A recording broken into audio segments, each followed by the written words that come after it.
ओम नमः शिवाय। जय जय श्री महाकाल विष्णु भगवान की जो, जय श्री राम, हर हर महादेव, बोल शंकर भगवान की जो। आज मैं आपको विष्णु पुराण में से आपको पहले अंश का 22वां अध्याय सुनाने जा रहा हूँ। विष्णु भगवान की विभूति और जगत की व्यवस्था का वर्णन, यानी जो विष्णु भगवान है उनकी विभूति और जगत है जो पूरा जो अपन जहाँ रहते हैं उसकी व्यवस्था का वर्णन। ओम नमः शिवाय। श्री पाराशर जी बोले, पूर्व काल में महर्षियों जब महाराज पृथु को राज्य पद पर अभिषिक्त किया तो लोक पितामह श्री ब्रह्मा जी ने भी क्रम से राज्यों का बंटवारा किया। यानी जो ब्रह्मा जी थे उन्होंने राज्यों का बंटवारा कर दिया। ब्रह्मा जी ने नक्षत्र, ग्रहण, ब्राह्मण, संपूर्ण वनस्पति और यज्ञ तथा तप आदि के राज्य पर चंद्रमा को नियुक्त किया। इसी प्रकार विश्रवा के पुत्र कुबेर को राजाओं का, वरुणों को जलों का, विष्णुओं का आदित्यों का और अग्नि को वसुकरों का अधिपति बनाया था। दक्ष को प्रजापतियों का, इंद्र को मधुगण का तथा प्रहलाद जी को दैत्य और दानव का अधिपत्य दिया।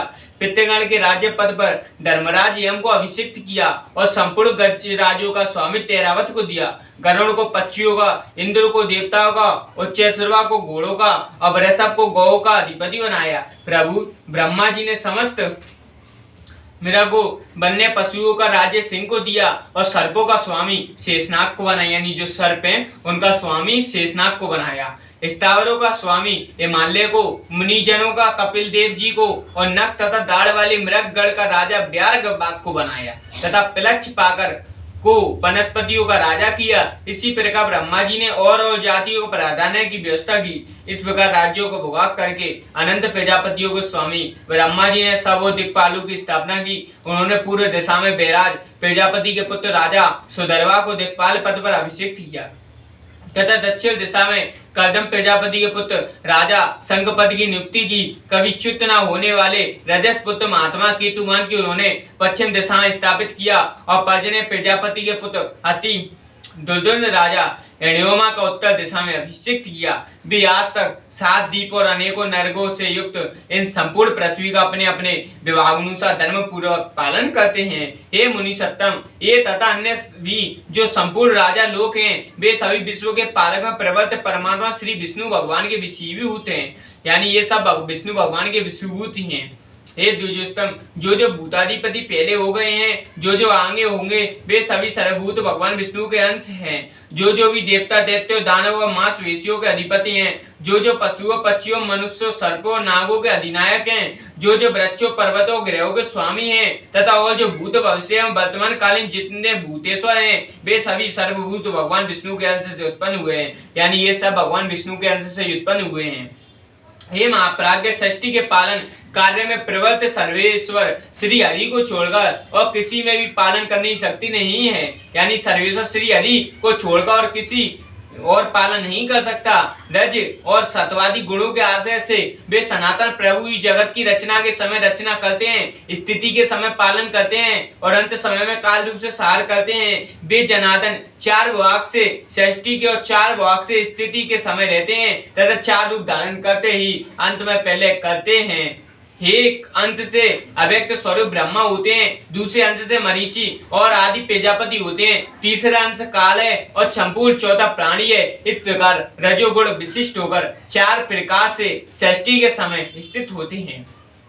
फिर वे पुरुषोत्तम शतगुणों का आश्रय लेकर जगत की स्थिति करते हैं। उस समय वे एक अंश से विष्णु होकर पालन करते हैं और दूसरे अंश से मनु होकर आदि होते हैं तथा तीसरे अंश से काल और चौथे अंश से सर्वभूतों में स्थित होते हैं तथा अंत काल में वे अजन्मा भगवान तमोगुण की वृत्ति का आश्रय ले एक अंश से रुद्र रूप, दूसरे भाग से अग्नि और अंतकादि रूप, तीसरे से काल रूप और चौथे से संपूर्ण भूत स्वरूप हो जाते हैं।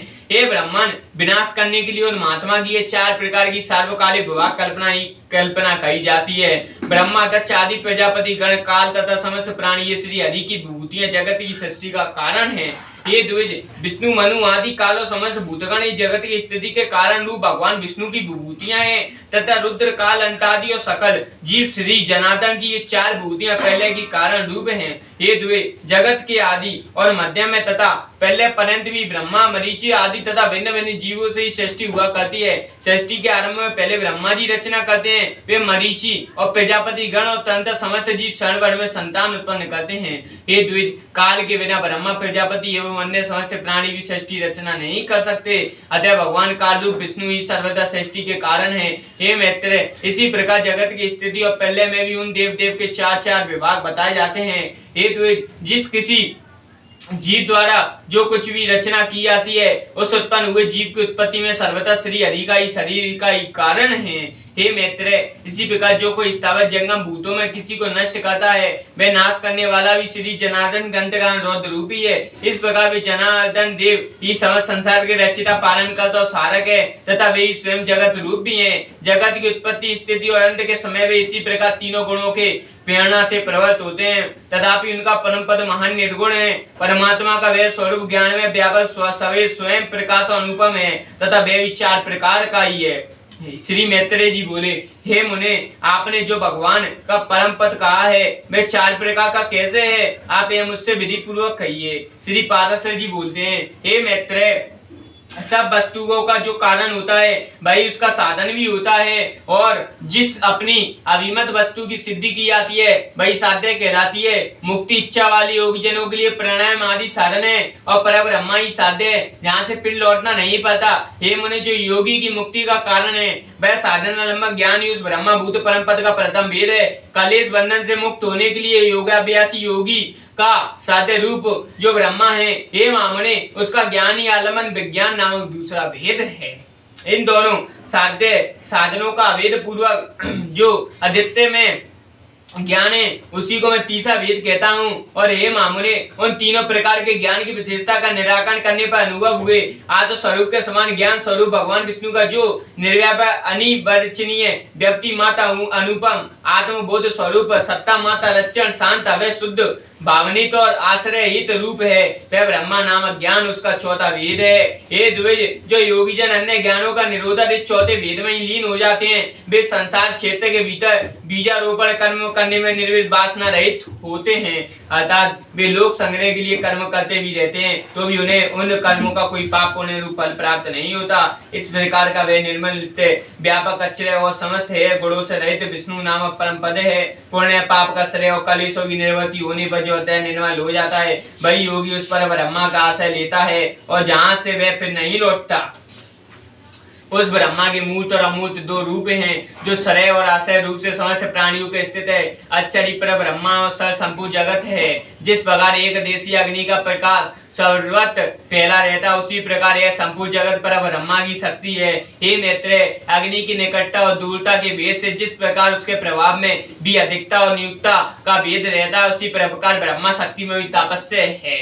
हे ब्रह्मांड, ब्रह्मा विष्णु और शिव ब्रह्मा की प्रधान शक्तियां हैं। उसने न्यून देवगण और हैं तथा उनके अनंत दक्ष आदि प्रजापति गण, उनसे भी न्यून मनुष्य पशु पक्षी मृग शरीर सर्पादि तथा उनसे भी अतः न्यूज वृक्ष गुल्म और लता आदि हैं। अतः ये मुनीश्वर आयुर्भाव उत्पन्न होगा, तिरोभाव छिप जाना, जन्म और नाश आदि विकल्प भी है। संपूर्ण जगत वास्तव में नित्य और अच्छे ही है। सर्वशक्ति में विष्णु ही ब्रह्मा के पर स्वरूप तथा मूर्त रूप है, जिनका योगी जन योगारंभ के पूर्ण चिंतन करते हैं। हे मुने, जिसमें मन को समय प्रकार से निरंतर एकाग्र करने वालों का आलम्ब युक्त सविज संप्रगत महायोग की प्राप्ति होती है। हे महाभाग, वे सर्व ब्रह्मा श्री विष्णु भगवान समस्त पराशक्तियों प्रधान और ब्रह्मा के अत्यंत निकटवर्ती मूर्त ब्रह्मा रूप हैं। हे मुने, उन्हीं में है संपूर्ण जगत ओतप्रोत है, उन्हीं से उत्पन्न हुआ, उन्हीं में स्थित है और स्वयं में ही समस्त जगत है। सरासर में कार्य कारण रूप ईश्वर विष्णु ही है। इस ईश्वर विष्णु ही इस पुरुष प्राकृतिक संपूर्ण जगत को अपने आभूषण आयुध रूप से धारण करते हैं।